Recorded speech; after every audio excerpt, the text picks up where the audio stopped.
Bristol Community College, Mathematics with Dan Avedikian, Math 060, Topics in Developmental Mathematics, Section 1.6, Problem 13.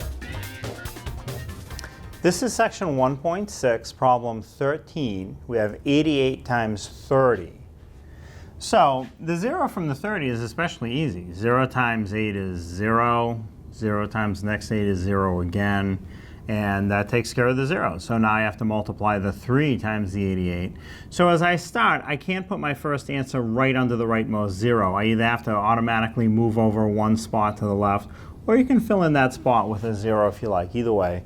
Now I can start multiplying. 3 times 8 is 24. So I put the 4 from the 24 in the position that I'm working on. And then the 2 from the 24 gets carried over to the top of the next column.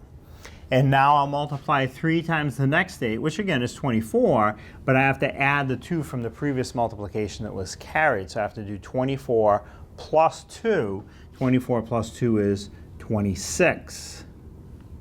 And now I can add those 2 rows of numbers. Well, since the top row is just zeros, it's especially easy to add. 0 plus the bottom row just gives you the same bottom row back, 2640. So 2,640.